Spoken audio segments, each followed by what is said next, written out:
Popcorn एक tax अनेक, ये जुमला सुनकर आप हैरान ना होइए।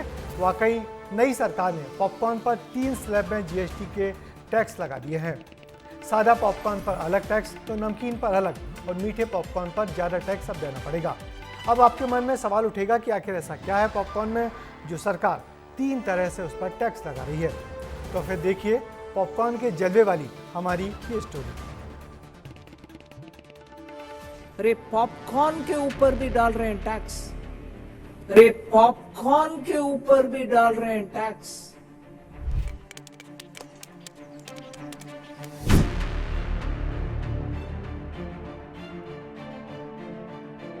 अरे पॉपकॉर्न के ऊपर भी डाल रहे हैं टैक्स।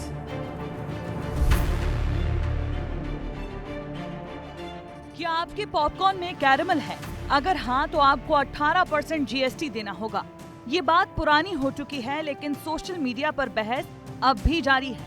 ये देखिए किस तरह पॉपकॉर्न से जुड़े मीम सोशल मीडिया पर वायरल हो रहे हैं।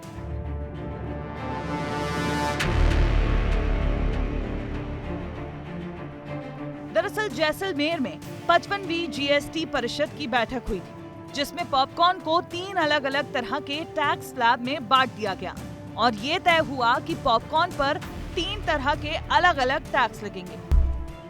जैसे सादा पॉपकॉर्न पर 5%, प्री पैक्ड पॉपकॉर्न पर 12% और कैरमलाइज्ड पॉपकॉर्न पर 18% का जीएसटी लगेगा। एक तरफ वित्त मंत्री ने जीएसटी दरें बताई और दूसरी तरफ विपक्ष ने कटाक्ष करने में भी देरी नहीं की। टैक्स ऐसे विषय है जिसमें बहुत लेयर्स होता है। कोई आंख बंद करके टैक्स लगाते भी नहीं है और आंख बंद करके हटाते भी नहीं है। एडेड शुगर वाले चीज को तो हम ट्रीटमेंट अलग ही देते हैं, चाहे वो ड्रिंक हो, कार्बोनेटेड ड्रिंक हो, जूस हो, जिसमें एडेड शुगर है। But when it has added caramelised sugar, it is no longer namkeen, इसीलिए उसका रेट अलग है। अब अगली बार पिक्चर देखने जाइएगा तो पॉपकॉर्न पर 18% जीएसटी देना होगा। यही नहीं, पुरानी कार पर भी अब 18% जीएसटी देना होगा। हो सकता है संसद के अगले सत्र में कोई ये कहे मैं तो पॉपकॉर्न खाती नहीं।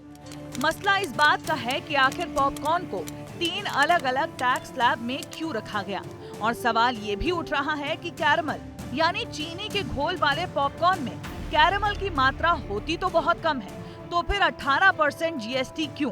तो जो 5% वाले जो पॉपकॉर्न कैटेगरी है, जो इसमें प्री पैक्ड नहीं आता, आप देखते हैं कि प्री पैक्ड मटेरियल एक्टू पॉपकॉर्न का होता है या दूसरे अदर ब्रांड्स का रहता है, वो popcorn pre packed pre labelled के होते हैं, दैट इज़ 12%।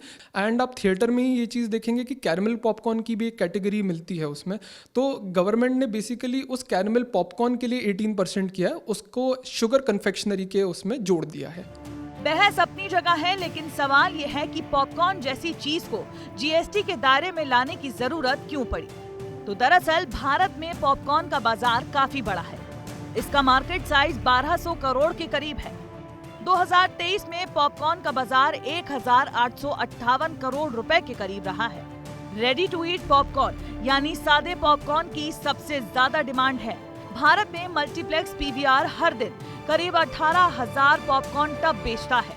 कुछ नहीं, तब भी देखेंगे। अब हर चीज़ में तो जीएसटी लग रहा है, तो एंजॉय करना है तो लेना पड़ेगा। जो बच्चे हैं उनको तो दिलवाना ही पड़ेगा, वो तो नहीं मानने वाले। अब खाना तो है, देखो ये शौक की चीज़ है। कहीं भी जाओ, आप पिक्चर में जाओ, कहीं भी जाओ, ये तो बच्चे लोग की शौक की चीज़ है, तो ये खाते ही हैं वो लोग, तो लेना तो है ही। ऐसे भी क्या बोलते हैं, विजिटिंग चार्जेस तो रहते ही है, मूवी देखने आते हैं तो ऐसे भी इंक्लूड रहता है जीएसटी। तो पॉपकॉर्न के लिए मेरे को नहीं लगता कि वो होना चाहिए। भारत के अलावा अगर पॉपकॉर्न का ग्लोबल मार्केट भी देखें तो 75,000 करोड़ से ज्यादा का है। दुनिया भर में इस साल पॉपकॉर्न का मार्केट बढ़कर तकरीबन 8 अरब डॉलर से ज्यादा तक हो चुका है। ऐसे में भारत सरकार ने पॉपकॉर्न पर भारी भरकम टैक्स वसूली की तैयारी कर ली है। हालांकि जीएसटी काउंसिल का ये भी कहना है कि ये नया टैक्स नहीं बल्कि पहले से लागू दरों की व्याख्या की गई है, लेकिन इसने भी एक नई बहस को जरूर जन्म दे दिया है। ब्यूरो रिपोर्ट, विस्तार न्यूज।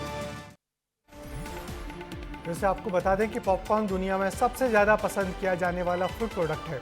यही वजह है कि सरकार पॉपकॉर्न पर नए नए तरीके से टैक्स लगाकर पैसा कमाना चाहती है। नमकीन पॉपकॉर्न पर अलग तो मीठे पॉपकॉर्न पर अलग जीएसटी लगाने से सोशल मीडिया पर जैसे चुटकुलों की बाढ़ सी आ गई है। नए नए मीम्स बन रहे हैं जिसमें सरकार की खिंचाई हो रही है।